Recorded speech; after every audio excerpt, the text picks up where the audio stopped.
Question number 40। Question number 40 ये क्या बोल रहा है? बोल रहा है current of 1 ampere is flowing from positive to negative terminal inside the cell. कुछ कहना चाहता है ये, कुछ कहना चाहता है ये। बोल रहा है कि किसी भी सेल के अंदर, किसी सेल के अंदर किधर से किधर, किसी सेल के अंदर पॉजिटिव टू नेगेटिव टर्मिनल पे एक 1 एम्पियर का करंट फ्लो कर रहा है। इसका ईएमएफ दिया हुआ है 4.5 और बोल रहा है कि इधर से इधर इंटरनल इनसाइड द सेल ऐसे करंट है, आउटसाइड जैसे भी हो बट इनसाइड इधर से किधर है पॉजिटिव टू नेगेटिव। और कितना करंट 1 एम्पियर। इससे कुछ कहना चाहता है इनसाइड द सेल बोल के कुछ बताया। अभी हम थोड़ा पहले भी आपको बताए थे चार्जिंग और डिस्चार्जिंग में बोलने का एक और तरीका था इनसाइड द सेल करंट का डायरेक्शन बताना। तो वही बताना चाह रहा है।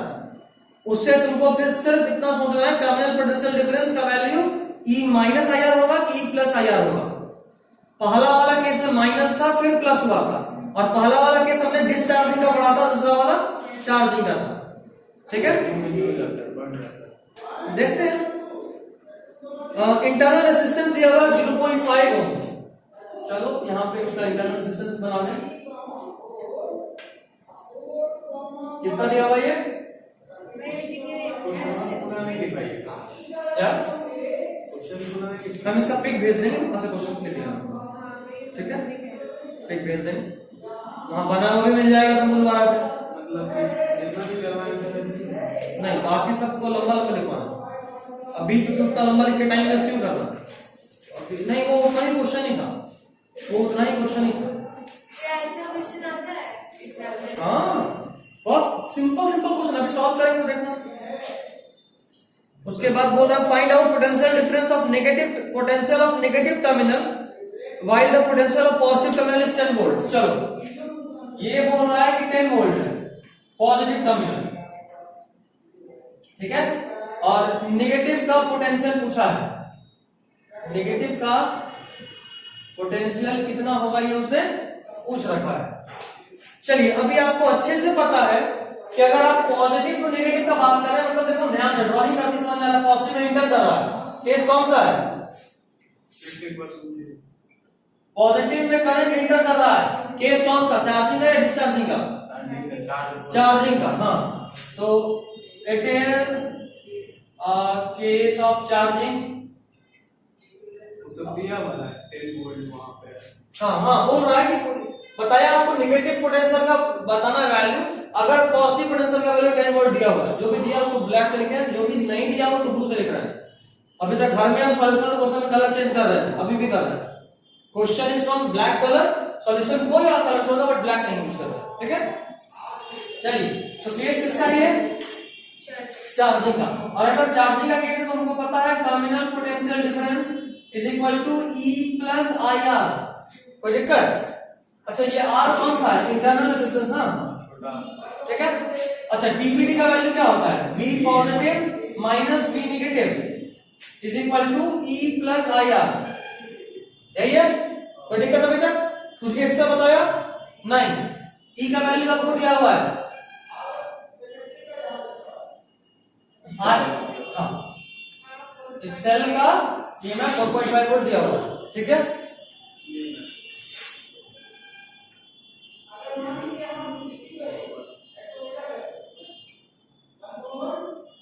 अभी ठीक है।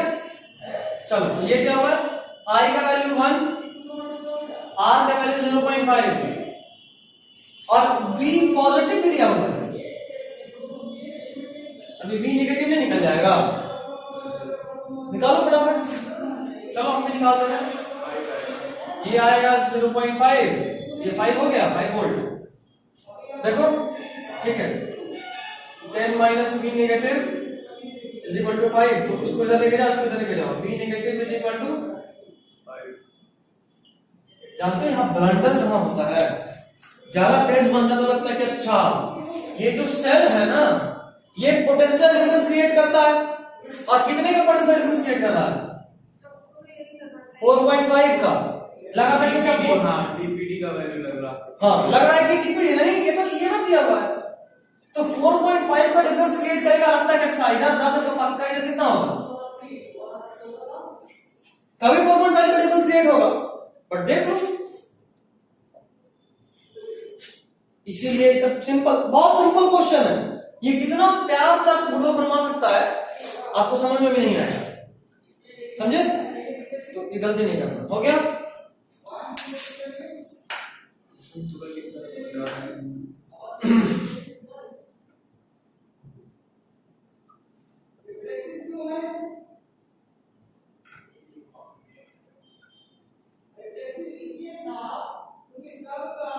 आगे बढ़ो, ठीक है, फटाफट लिखो।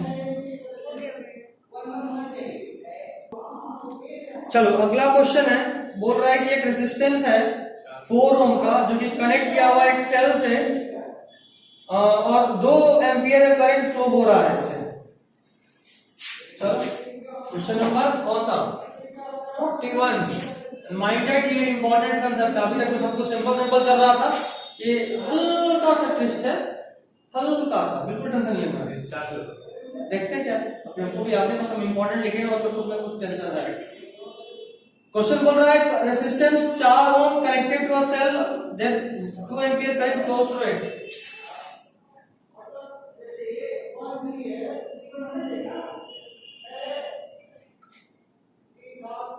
सेल का वैल्यू दिया हुआ है? नहीं। इंटरनल रेजिस्टेंस का वैल्यू है? नहीं। चलो, ना तो ये ई दिया हुआ है और नहीं ये आर दिया हुआ है, दोनों को वेरिएबल मान लिया। रेजिस्टेंस दिया हुआ है 4 ओम, और तब इसे जो करंट फ्लो कर रहा है वो दिया हुआ कितना, 2 एम्पियर, ठीक है। उसके बाद बोल रहा है if the cell is connected to a resistance of 9 ohm then the current is decrease by 50%। चलिए ऐसे करते हैं, नाउ ये जो केस है इसको बस बदल देते हैं, बाकी सब सेम रहेगा बिना किसी टेंशन के। ये है स्मॉल आर, ये है ई, और ये है 9 ओम। एंड क्वेश्चन सेज कि अगर इसको 9 ओम से कनेक्ट कर रहे हो तब ये जो करंट है कितना हो जा रहा है, 50% रिड्यूस हो रहा है। तो पहले 2 था तो अब कितना हो गया, इंटरनल रेजिस्टेंस बदल गया, सेम ही है। आर तो लिखा हूं, स्मॉल आर तो लिखा हूं, ठीक है। पूछ रहा है find out current through the cell if its terminals are directly connected. Find out current through the cell if its terminals are directly connected. Find out current through the cell when its terminals are directly connected. जानबूझ के ये line लिखा हूं, इसका मतलब समझ लो क्या है। इसका मतलब ये है कि आपने ऐसे कनेक्शन करा है,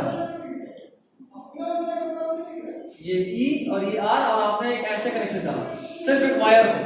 अभी आपने ऐसे कनेक्शन करा तो ई भी और स्मॉल आर भी है, तो इससे करंट फ्लो करेगा कहां पे, ये डायरेक्ट करंट कैसे होगा, ये वाले का बात कर रही है, ये वाला क्या डायरेक्ट कनेक्शन, ये एक बैटरी था, उस बैटरी में तो 4, देखो ये कंप्लीट एक बैटरी है, ये कंप्लीट एक बैटरी है, और उसी तरह ये कंप्लीट एक बैटरी है, कोई दिक्कत? ठीक। अभी उस बैटरी से जब 4 ओम का रेजिस्टेंस जोड़े तो करंट 2 एम्पियर है, उस बैटरी से जब 9 ओम का रेजिस्टेंस जोड़े तो क्वेश्चन बोल रहा है कि करंट पहले वाले के हाफ हो गया, ठीक। और उसके बाद बोल रहा है कि अब हम एक उस बैटरी को सिर्फ वायर से दोनों टर्मिनल को जोड़ दे डायरेक्टली, तो करंट कितना होगा, ठीक। कोई दिक्कत? कहां बताओ, find out current through the cell when it's terminal are directly connected. हाँ, दोनों का मतलब जो सेल का प्लस और माइनस को डायरेक्टली जोड़ दिए। तो ऊपर में तो 2 कंडीशन दिए थे ना, जिसमें 4 और एक 9 था। हमको उससे क्या फर्क पड़ रहा, हमको क्वेश्चन जो हुआ हम भी बस वो लिखे हैं, ये जो लाइन बोला वो ये चीज है कि नहीं? ठीक, अभी हम सॉल्व थोड़ा ना किया, हम तो क्वेश्चन ही लिखा हूं। और उसके बाद पूछा कि यहाँ पे जरा बताओ करंट कितना होगा। एक बात तो समझ में आ रहा है, अभी थोड़ा सॉल्यूशन का पार्ट कर दें, उसके बाद क्वेश्चन पे अप्रोच कैसे लेना इसका आइडिया हो जाएगा। अगर हम यहाँ से सोचे, हमसे जो पूछा, जो दिया है भूल जाओ, जो पूछा है वो है करंट, और हमको पता है कि I = V/R होता है। मतलब कि हम इस करंट को तभी निकाल सकते जब हमको ये E मिले और जब ये R मिले। ठीक, ठीक नहीं? कोई दिक्कत नहीं? चलो, अगर ये बात समझ में आ रहा है कि इतना में कोई दिक्कत नहीं है, तो फिर ऐसे सोचो कि हमको E और R के लिए यहाँ पे 2 वेरिएबल और 2 इक्वेशन बनेगा। 2 वेरिएबल और 2 इक्वेशन, मेरा आंसर नहीं आएगा। देखो तो इस केस में हमको पता है I = V/R होता है। केस 1 लिख रहा हूं, इसको बोलता हूं केस 1, इसको बोल रहा हूं केस 2। I दिया हुआ है 2, V हमको पता है क्या? नहीं। R पता है 4 + R होगा। ये 4 + R होगा, समझ में आ रहा है? R इक्विवेलेंट, क्योंकि ये दोनों सीरीज में है। यहां से इक्वेशन आएगा 8 + 2R = E। कोई दिक्कत? उसी तरह यहां पे केस 2 बनेगा, 1 = E/9 + स्मॉल r। क्या करेंगे? नहीं करेंगे? करेंगे नहीं करेंगे? E कट जाएगा, जो आपको दिक्कत हो जाएगा, हमको E भी चाहिए। देखते हैं, कर सकते हैं, बिल्कुल कर सकते हैं। डायरेक्टली डिवाइड करेंगे तो E कट जाएगा, 1/2 = 9 + R/4 + R आएगा। समझ में आ रहा है? फर्क नहीं मानो। 9 +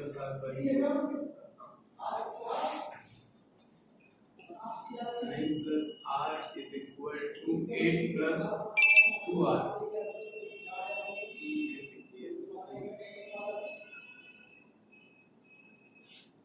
आएगा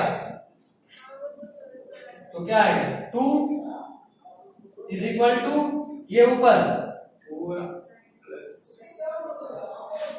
अब यहां से R का वैल्यू नहीं आ जाएगा। चलो सॉल्व कर ही लेते हैं। कितना आएगा? 8 + 2R = 9 + R। चलो इसको इधर लेकर आओ, हो जाएगा R, और इसको इधर लेकर जाओ, होगा 1। स्मॉल r का वैल्यू कितना है? 1। इसी में पुट करते हैं, पुट करो जरा। 1 = E/10। कोई दिक्कत? E भी मिल गया, R भी मिल गया। अभी आओ यहां पे, I = V is और R is स्मॉल r। कोई दिक्कत है तो बताइए।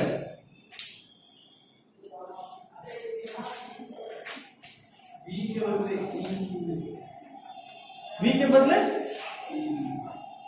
V के बदले E क्यों लिखना है? क्योंकि इस क्वेश्चन में जो पोटेंशियल डिफरेंस है वो E के बराबर नहीं आ रहा। यहाँ पे पोटेंशियल का सिर्फ एक ही सोर्स है ना। क्वेश्चन में दिया हुआ है क्या? ये बात पोटेंशियल डिफरेंस यहाँ पे E के बराबर है। नहीं, जो हम लोग जो सोच रहे थे, कॉपी तुम्हारे दिमाग में पिछले वाला क्वेश्चन से कॉन्ट्राडिक्ट कर रहा होगा। हर पॉइंट पहला नजर आता है। वही तो कर रहा है कि पिछले वाले क्वेश्चन से तुम्हारा कॉन्ट्राडिक्ट कर रहा होगा। लग रहा है अच्छा सर यहाँ पे 4.5 लिया था, लेकिन टीपीडी तो 5 आ रहा था। लेकिन आपको टर्मिनल पोटेंशियल डिफरेंस, 2 पॉइंट का टर्मिनल डिफरेंस, यहाँ वो थोड़ा ना पूछा। यहाँ तो आपको टोटल जो पोटेंशियल का सोर्स है बाय टोटल रेजिस्टेंस करना। 2 पॉइंट का डिफरेंस थोड़ा ना यहाँ देखना। जो टीपीडी है ना वो हर 2 पॉइंट, जैसे इन 2 पॉइंट में टीपीडी कितना होगा?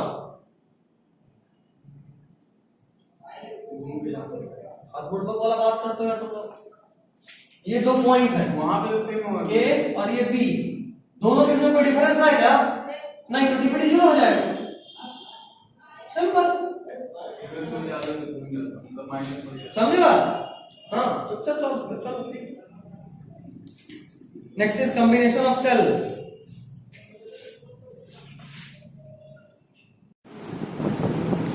चलिए, तो मैं बता रहा था कि ये वाला एटीपी ही इसलिए बनाते हैं क्योंकि ये बॉन्ड जो है वो हाईली एंडोथर्मिक है।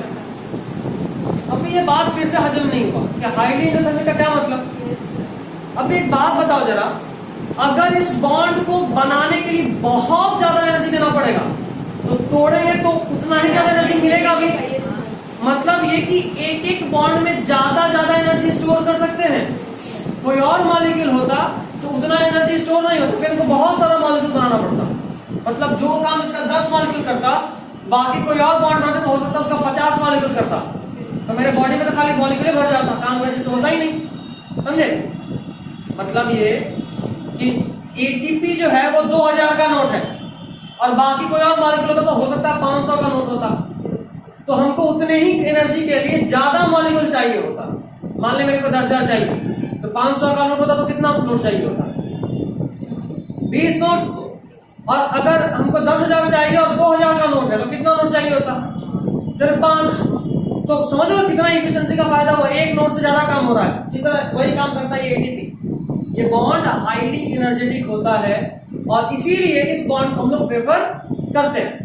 ठीक, अभी बॉन्ड बनाया हूं, एनर्जी मिला, देना पड़ा है, बॉन्ड तोड़ूंगा एनर्जी मिलेगा। तो अभी क्या हुआ कि मैंने जो भी एनर्जी मिलता चला गया तुरंत से एटीपी में कन्वर्ट कर लिया, उस एनर्जी को स्टोर कर लिया। अभी मान लो हम सोए हुए, सोते हुए में तो कोई खाते रहता नहीं, लेकिन बॉडी में एनर्जी यूज हो रहा नहीं हो रहा? हो रहा है। तो उस वक्त कहां से एनर्जी आ रहा होता है? एक्चुअली इसी एटीपी को यूज कर रहे होते हैं, इसी एटीपी को यूज कर रहे होते हैं। कितना आसानी से सारा काम हमारा होता रहता है। खैर चलो, ये भी आप समझ गए। सर हम ऐसा भी सुने कि जब हम सोते हैं तो बस हम लोग सोते हैं, बाकी हमारा माइंड हो चाहे इधर का जितना भी फंक्शन वो सब चलते ही रहता है। बिल्कुल, ब्लड पंप नहीं होगा, होना ही है। बॉडी का बाकी सारे ऑर्गन को कोई कंट्रोल नहीं करेगा, ब्रेन को भी चलना ही है। तो फिर सपना क्यों आता है? वही चीज जो एक्सपेक्ट नहीं करते हैं। ब्रेन बहुत लेवल्स पे काम करता है। जब हम सोते हैं तो ब्रेन का सिर्फ एक लेयर्स होता है, उसके अंदर हमारा सबकॉन्शियस माइंड जाग रहा होता है। Yes sir. और वही सबकॉन्शियस माइंड सपना देखता है। ठीक है? ब्रेन बहुत बहुत बहुत ज्यादा कॉम्प्लेक्स चीज है, बहुत ज्यादा कॉम्प्लेक्स चीज। इतना जितना हम सोच भी नहीं सकते उतना कॉम्प्लेक्स। जो ऑल इंडिया का 10 टॉपर होता है ना एमबीबीएस का, उसको मिलता है न्यूरोलॉजी, जो उसमें स्पेशलाइजेशन करे। सर अब सुने ब्रेन में इतना थ्रेड होता है जो अर्थ को 3 बार राइट कर सकता है। थ्रेड नहीं, न्यूरॉन्स होता है। बिल्कुल, हाँ, बहुत कॉम्प्लेक्स होता है और बहुत सॉफ्ट ऑर्गन। बताया भी था कि अगर आप अपना सिर का एक बाल को लेकर ब्रेन में सटाइएगा तो वो बाल ब्रेन को छेद करता हुआ इस पार से उस पार हो जाएगा, इतना सॉफ्ट होता है। सर सीएनएस में बताइएगा पार्ट पुलअप्स का। नहीं, इतना नहीं बताएंगे, उसका बस 3-4 मिनट पार्ट बताएंगे। लेकिन हमारे ब्रेन का बहुत पार्ट होता है, छोटा छोटा सा पार्ट, एकदम छोटा छोटा सा पार्ट। यहां तक कि सुने होंगे कि कुछ लोग जो इमेजिनेशन बहुत अच्छा करते हैं उसके लिए ब्रेन का एक अलग पार्ट डेवलप होता है, इसलिए ऐसा कर पाते हैं। कुछ लोगों का प्रिडिक्शन बहुत अच्छा होता है, जो बोल दिया अक्सर वो बात सही हो जाता है, या जो होने वाला होता है उसका एहसास हो जाता है। ये भी ब्रेन के खास पोर्शन के डेवलपमेंट की वजह से होता है, ऑटोमेटिकली नहीं होता। कैसे डेवलप करेगा? क्या ये हार्डवेयर कैसे डेवलप करेगा? ऑटोमेटिक होता है। जैसे मेरे भाई है, उसको गेसिंग बहुत जबरदस्त होता है। मतलब इतना कि जब मेरे बाबा का डेथ हुआ था तो हम लोग को 7 बजे न्यूज आया था और वो सुबह में 4 बजे उठ के चिल्ला दिया था कि बाबा बहुत दुर्गा चीज होने वाला है। बोला नहीं कि डेथ होने वाला है, लेकिन वो 4 बजे पूरा घरा नींद से उठा, जबकि वो लेट से उठने वाला आदमी 4 बजे उठा, ये बात बोला। उसके बाद उसको नींद नहीं आया, फिर भी 5-6 बजे तक वापस सोया और 7 बजे फिर ये खबर से हम उठे। उसका इतना जबरदस्त केस, पॉलिसी पता चल जाता है। मेरे में भी है क्योंकि ब्लड रिलेशन थोड़ा तो होगा ही, लेकिन इतना नहीं है, मेरे भी बहुत कम है। एक्चुअली सपना आता है सर। नहीं, सपना नहीं, कई बार फील आता है, कुछ वाइब्स आ रहा होता है कि नहीं कुछ इंडिकेटिव, कुछ होने वाला होता है। या कई बार तुम जैसे, इसका हम एक बहुत कॉमन एग्जांपल दे रहे थे ना, अगर तुमसे कुछ बोल रहे हैं, अगर झूठ बोल रहे हैं, तुम्हारा मन साफ साफ होता नहीं, पक्का कुछ छुपा रहा है, इसको बोलते हैं वाइब्स। कुछ ना कुछ आपको फील हो रहा होता है, यहाँ से कुछ निगेटिव टाइप का चीज आ रहा है, वैसा। तो ये होता है, ब्रेन का अलग अलग पोर्शन के डेवलप होने की वजह से होता है और इसको साइंस भी मानता है, सिर्फ थ्योरी नहीं। 11th में तो हम पढ़ाते भी उस, और ब्रेन के उस पार्ट का नाम है सेरेब्रम में होता है, उसको बोलते हैं ऑर्गन ऑफ मेट। ठीक है, बहुत सारा होता है, बहुत सारी वॉकमैन से एरिया, ज्यादा फेंकना हो जाएगा, इतना 11th भी नहीं फेंकते नॉर्मल, तुम लोग पे क्यों फेंके, बट होता है। ये अलग बात है कि मजा आता है सुन के ना, बस मजा आता है, समझ में नहीं आता, मजा आता है। फेंकने वाला टर्म आकाश से सीखे हैं ना, क्योंकि आकाश में मॉड्यूल 2 में भी आपका फेंकने वाला सब कुछ दिया हुआ है आकाश के बुक में। हम 10th से नहीं पढ़े, हम 10th आकाश में नहीं पढ़े, नहीं पढ़े। 10th के बाद हम गए, जब ये कोचिंग शुरू हुआ तब हम यहाँ पढ़ने आए 8th से, हम यहाँ पहले बैच से हैं, जब से आए तब से ही। उसके बाद निकले 10th के बाद 2 साल अपना पढ़ाई हुआ आकाश में। उस वक्त सिर्फ डांटने पीटने आते थे, जिस दिन आकाश का छुट्टी रहा उस दिन यहाँ आया, कोई को टॉर्चर करने का मूड रहा, टॉर्चर करा। सर कुछ नहीं पूछा, हम सर को धमका के हम जाते थे। हमको क्लास कब मिलता था? जब कोई टीचर एब्सेंट हो, तो ऐसा बात है जस्ट 10 पास आउट है, कौन 10th में भेजेगा? कोई टीचर एब्सेंट हो तो असाइन मतलब अरेंजमेंट क्लास टाइम घूमते थे, पहले धमका देते थे, देखिए हम जा रहे हैं क्लास में, कोई हमको तंग किया मन पर कूटेंगे, बता देते, ज्यादा होगा भगा भी देंगे कुछ। और क्लास में घुसते ही मार डालोगे, यही हो रहा था, देख बाबू तू भागेगा भी, मेरा कुछ जाना नहीं है, ऐसे भी हम यहाँ पढ़ाते नहीं कि तो पेमेंट मिल रहा कल नहीं मिलेगा, तू भागेगा तो भी हमें कोई फर्क नहीं पड़ता कि मेरा पैसा जाएगा, तो हम भगा सकते हैं, हमसे डराते नहीं, भगा सकते हैं। यही मेरा सबसे फेवरेट डायलॉग था, भगाते भी थे। कितने को भगाए? बहुतों को, मतलब मेरे क्लास में ऐसा लगा कोई मर गया, ऐसा सन्नाटा होता था। दूसरे क्लास में तो फिर सांस लेने का भी आवाज आता था, इतना शांति, क्योंकि 12 तारीख कुछ भी कर सकता है। और जाहिर सा बात है, अब भी मेरे लिए तुम लोग बच्चे हो, तुम बदमाशी करोगे तो हम नेग्लेक्ट कर सकते हैं, बट उस वक्त तुम मेरे लिए मेरे साथ के थे, हम 11th तुम 10th, उस वक्त कोई बच्चा नहीं लगता था, तो हर छोटा छोटा गलती पे गुस्सा ज्यादा आता था, इसलिए हम पहले हम देखा वो कुछ किया तो तू गया, कोई कुछ करता ही नहीं था। पीठ पीछे तो सब होता होगा, बिल्कुल कोई शक। हम क्लास में गए, आधा तो रोना चालू, और क्लास में जाहिर सा बात है अरेंजमेंट क्लास तो पढ़ाएंगे नहीं, खाली क्वेश्चन पूछते थे तो और रोना। अब एक क्वेश्चन पूछे, गलती कराए, पनिशमेंट दी, हमको मजा आता था। सिर्फ क्वेश्चन पूछने पे रोना नहीं आता है, उससे हम कुछ चीजें भूलते हैं ना, वो रिकॉल हो जाता है। वो तब जब तुमको कुछ आता हो, हम वही पूछ रहे से तुमको एकदम नहीं आता होगा। ये कैमरा लगवाया हुआ, ये सब मेरा ही दिमाग, मेरा ही फर्क आता एकदम। उसके बाद हम क्या करते थे, जब यहाँ से निकल लिया, अभी कोई बच्चा पे टारगेट रखे, नहीं लड़का बहुत तंग किया, यहाँ से निकले क्लास में आए, क्लास में तो तंग किया ही किया, अभी मौका मिला तो यहाँ से बाहर निकले, जाके ऑफिस में कैमरा ऑन करके बैठ जाते थे, कॉपी पेन लेके। अभी कोई और टीचर क्लास कर रहा, उसको कृष्णा सर नए थे, अभी इनको लोग इतना तंग करता, उसको कितना करता होगा सोच लो, खूब तंग करता था सब। तो हम वहां पे कैमरा पे बैठ गए, कोई बच्चा बदमाशी किया, खाली वहां टाइम नोट कर लेते थे, इतना बच के इतना मिनट में बच्चा ही किया। उसके बाद आया क्लास में कूटा, और वही धमकाया, अभी तो जा गार्जियन बुला, हम वहां दिखाएंगे तू का किया, गाय कूटे।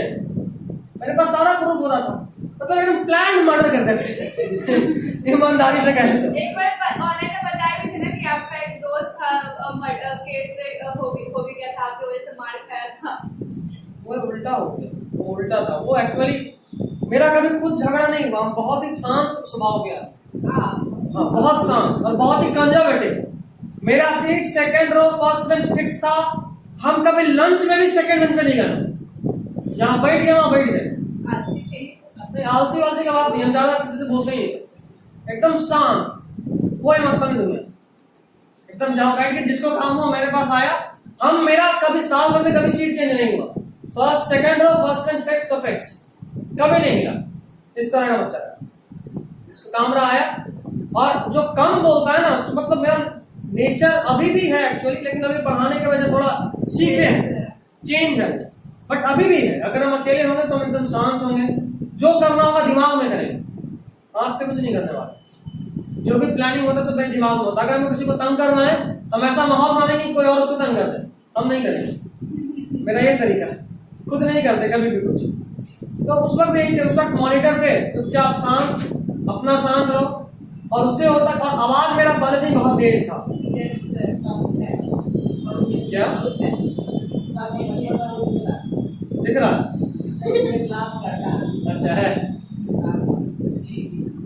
तो उन लोगों से क्या होता है, जो लोग ऐसा होता है, अभी तुम उनसे ज्यादा फ्रेंडली नहीं हो पाते, क्योंकि वो खुद कभी बोलता ही नहीं। तुम कितना बार अपना सेल्फ रिस्पेक्ट डाउन करके उससे बोलने जाओगे, कभी वो आता ही नहीं है, तुम भी बोल करोगे। लगता है कि वो एटीट्यूड है, बट सामने वाले को कोई मतलब नहीं होता तुमसे, तुम कौन हो नहीं जानते, काम है तो हाँ बोलो, काम का काम बात होगा, उसके बाद बात खत्म। तो उससे क्या होता था कि कोई हमसे ज्यादा बोलता नहीं था, तो ज्यादा दोस्ती था नहीं, तो बहुत स्ट्रिक्ट किस्म के मॉनिटर थे। कोई आपको खोटा फाटा नहीं था? हाँ, किसी में हिम्मत नहीं, बात तो करते नहीं थे, इतना कहां से आया। और क्या बहुत शांत। समोसा चाट खिलाते। अच्छा, चाट से याद आया, हम क्लास 10 से पहले कभी चाट खा ही नहीं, कोई भी चाट कभी नहीं खाए थे, तो सच में नहीं खाए। अब तो डेली अक्सर खा लेते हैं। क्यों? बाहर का खाना का शुरू से इनको कभी आदत ही नहीं था।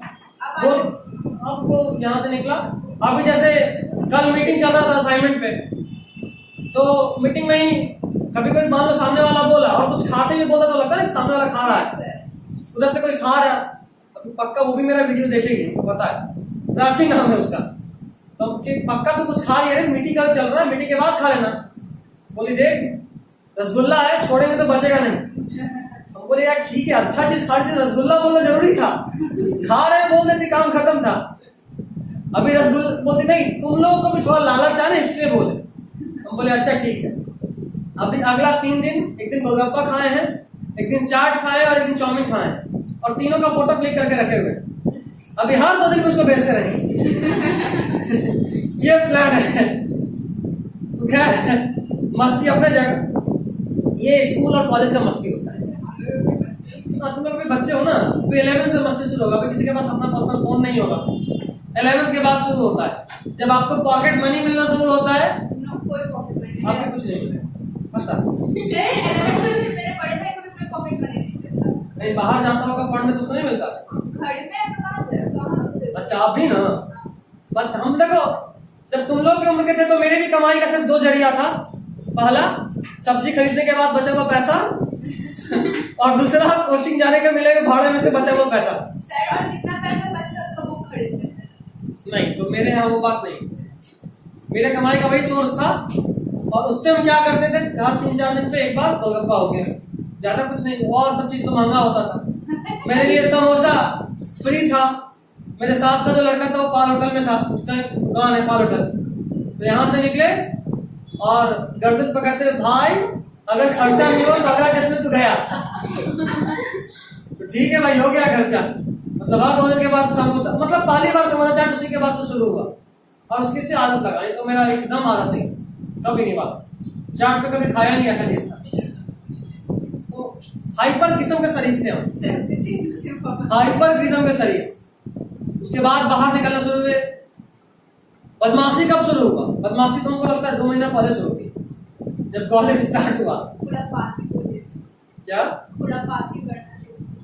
बदमाशी? हाँ, अभी कोई टीचर पढ़ा रहा हो और एकदम बोरिंग लग रहा हो, कैमरा ऑन करके सोते हैं। अभी नए बच्चे एक भी दिन कॉलेज तो गए नहीं है, सामने वाला खाक नाम को जानता है, नाम चेंज कर दो। बताए थे कि आप बदमाशी करते थे, बस सब लोग मुंह बंद कर लेते थे और आवाज निकालते थे। टीचर वो नन्ना मुन्ना वाला बदमाशी, वो नन्ना मुन्ना वाला, वो सबको बदमाशी बोलते हैं। क्लास में हल्ला करना बदमाशी है? तब तो हो गया, फिर तब तो हो गया, तो झगड़ा करना पाप हो जाएगा, इसके लिए नरक जाना पड़ेगा। नॉर्मल मजाक हो गया, ये सब तो बदमाशी काउंट नहीं करते, ये सब नेग्लेक्टेड है। बदमाशी सब कॉलेज में स्टार्ट किया, अब भी 2 महीना कॉलेज है। तो उसके पहले हाइपर किस्म के शरीफ थे, अल्ट्रा प्रो लेवल के, कोई बदमाशी नहीं, कोई बदमाशी ईटा था, ये ईटा था। ना, ईटा नहीं था, ये एक्चुअली सच्चाई था। हम जो भी पढ़े 12th तक में पढ़े हैं, उसके बाद से तो पढ़ाई छूट गया, लेकिन हाँ उसी लेवल जो बताते हैं वो थोड़ी छूटा होगा, सब रिकॉल होता होगा, छूटा कैसे? ये उसी वक्त का पढ़ाई है। अभी थोड़ा तुम्हारा किताब लेके आते कि ये पढ़ाना है। अभी भी आप बुलाएंगे नहीं, इतना दिन से पढ़ा नहीं तो रहेगा ना। नहीं, 10th लास्ट ईयर नहीं पढ़ाए थे, 1 साल के बाद इस बार फिर से शुरू की, कहाँ किताबें? अच्छे से पढ़ने का मतलब होता है कि वो टिकता है। देखो 2 चीज होता है, एक पढ़ना और दूसरा पढ़ाना। जब आप पढ़ाने पे आते हो ना, तो आपके दिमाग में क्वेश्चन और आंसर दोनों आना चाहिए, और जब आप पढ़ते हो तो आप सिर्फ आंसर याद कर रहे हो। शायद लास्ट ईयर कभी बताया हो, या कभी इस साल भी बताया ऑनलाइन क्लास में SST याद करने का तरीका। आंसर रटिए पहले पूरा जो भी नोट्स मिल रहा है, उसके बाद एनसीईआरटी रीड कीजिए। एसएसटी का आंसर एनसीईआरटी का लाइन होता है, और जब आप वो एनसीईआरटी का लाइन रीड करें तो आपके दिमाग में वो क्वेश्चन याद आना चाहिए, तब समझ एसएसटी याद हो रहा है। ये मेरा तरीका था 8th 9th 10th जो हम एसएसटी पार की, इसी तरीके से पार की। सबसे इंटरेस्टिंग एसएसटी 10th का है। मेरे हिसाब से 8th का था, 10th का और ज्यादा, क्योंकि 8th में कम दिया था, 10th में उसी चीज को ज्यादा दिया है।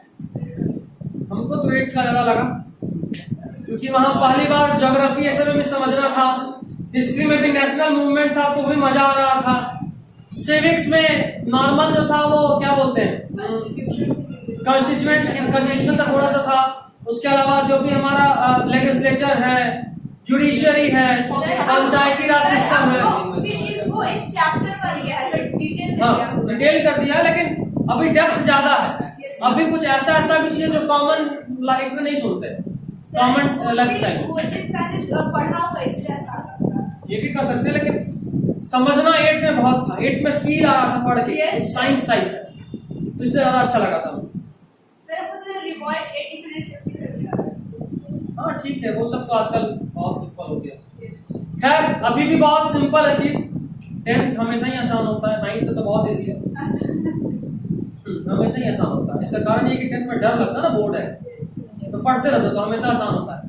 9th में ये बोर्ड वाला डर नहीं होता, और हर चीज पहली बार फेस कर रहे होते हो। सबसे मुश्किल पढ़ाई अभी तक में जो लगा हुआ वो लगा हुआ 9th में काइनेमेटिक्स। पहली बार साइंस में न्यूमेरिकल आना शुरू हुआ, एक्सेलरेशन ये सब आना शुरू हुआ, पहली बार तुम्हारे सामने चीज घूमना शुरू हुआ। अगर फिजिक्स का बात करें तो 9th ज्यादा इंटरेस्टिंग है, क्योंकि वहां पे अगर हम बात करें कोई चीज चल रहा है, स्पीड बढ़ा हुआ, उसको समझ में आता है, तो इमेजिन करता अच्छा ये चीज ऐसा था, चला घूम रहा, ठीक। लेकिन अभी एक करंट को फील कराना सबके पास का बात नहीं। इलेक्ट्रॉन निकला, यहाँ से यहाँ पहुंचा, यहाँ से यहाँ पहुंचा, आज तक इलेक्ट्रॉन देखे उसका मूवमेंट कैसे देखोगे, डिफरेंस है। और दूसरा बात कि फिजिक्स को फील करना थोड़ा सा कॉम्प्लिकेटेड है, थोड़ा डीप में घुसना पड़ता है, तो फिजिक्स बहुत मजेदार चीज है। अच्छी बात ये थी कि फिजिक्स केमिस्ट्री को मुकेश्वर सर, कृष्णा सर 3-3 4 बार पढ़ा दिए थे, इसलिए ज्यादा अच्छा लगता था। ये अलग बात है कि 3 बार या 4 बार हुआ था, वो अलग बात। बट मेन पॉइंट ये कि कहीं पे भी आपको की कंसेप्ट जो बेस होता है ना फिजिक्स का, केमिस्ट्री में तो नहीं घुसेंगे, वो मेरा पेपर नहीं है भाई, बट फिजिक्स में जो मेरा अप्रोच होता है किसी क्वेश्चन को डील करने का, हम क्वेश्चन के थ्रू समझाते हैं और थ्योरी के थ्रू समझने में बहुत अंतर होता है। फिजिक्स का यही बेस होता है, फिजिक्स में आप जितना क्वेश्चन करोगे उतना आइडिया लगेगा, और फील कराना फिजिक्स को बहुत बहुत कॉम्प्लिकेटेड चीज है, बहुत कॉम्प्लिकेटेड। आपके दिमाग में एकदम चीज को घूमना चाहिए। अगर हम बोल रहे हैं कि इलेक्ट्रॉन घूम रहा है तो आपको आंख बंद करके दिखना चाहिए कि इलेक्ट्रॉन कहां से कहां मूव करके गया। ये थोड़ा मुश्किल काम है तुम्हारे लेवल पे, जो टीचर्स अवेलेबल है उनके हिसाब से तुम्हारे लिए न्यूटन के लॉ में फील आने लगा था, वो आ जाता है, क्योंकि तुम डेली लाइफ में फील करते हो। और इतना आसान नहीं है फिजिक्स, लेकिन हाँ फिजिक्स बहुत मजेदार है, बहुत इंटरेस्टिंग। अगर फिजिक्स पे कमांड हो गया तो समझो कि तुम हॉलीवुड मूवी का जो इमेजिनेशन है ना उसको फील कर पाओगे।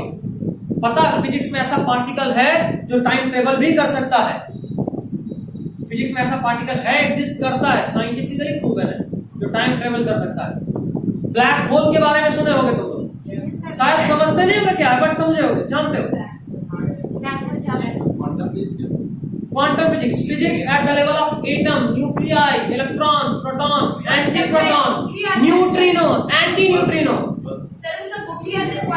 सुने अगर जो स्पीड को ज्यादा मतलब बढ़ा दिया जाए तो हम लोग फ्यूचर में जा सकते हैं, लेकिन उसके लिए बहुत ज्यादा मतलब स्पीड चाहिए, एक्सट्रीम लेवल। थोड़ा सा फ्यूचर में जा सकते नहीं जा सकते वाला बात तो नहीं, लेकिन टाइम के स्पीड को अपने लिए चेंज कर सकते हैं। दुनिया के लिए टाइम कुछ और स्पीड में चलेगा, हमारे लिए कुछ और स्पीड में चलेगा। ये बताया बढ़ा दिए तो सही में फ्यूचर में जा सकते हैं, मतलब देख सकते हैं, फ्यूचर में जा सकते हैं, कह सकते हैं, इनडायरेक्टली कर सकते हैं, क्योंकि मेरे लिए टाइम स्लो हो जाएगा और बाकियों के लिए तेज। ये हो सकता है। मेरा एज जैसे मान लो जितना में तुम्हारा उम्र 10 से 20 साल हो जाएगा, उतना में मेरा उम्र 10 से 11 साल ही होगा सर, अगर हम उस तरह का चीज अटेन कर पाए तो जाहिर सी बात है, हम तो 11 साल के और तुम लोग 20 साल के, तो हम तुम्हारे फ्यूचर में पहुंच चुके हैं। 4 साल पे एक और बर्थडे मनाएंगे। ये अलग चीज है, ये तो दूसरा है, तो मैथमेटिकल लॉजिक्स हुआ। बट हम जो बात कर रहे हैं वो एक्चुअल टाइम रोकने का बात कर रहे हैं। मेरा सेल का एजिंग रुक जाएगा, हम उस लेवल का बात कर रहे हैं। अगर हम स्पीड ऑफ लाइट के स्पीड से मूव करना शुरू करें तो हम ये चीज क्या हम बताए भी थे शायद कभी। सर हम सुने कि आइंस्टाइन मतलब रहता था तो वो कहा था कि अगर जो कोई लाइट की स्पीड से भी ज्यादा तेज चला तो वो सही में फ्यूचर में पहुंच सकता है। एक्चुअली में आइंस्टाइन ये बोल रहे थे कि लाइट के स्पीड को अटेन करना इम्पॉसिबल है। कोई भी चीज लाइट के स्पीड को अटेन नहीं कर सकता, लाइट सबसे फास्ट ट्रेवल कर रहा होता है। टाइम हो गया ना, ज्यादा कहानी में हो गया, बट चलो सुना देता हूँ, इसको रोक देता हूँ। जो एब्सेंट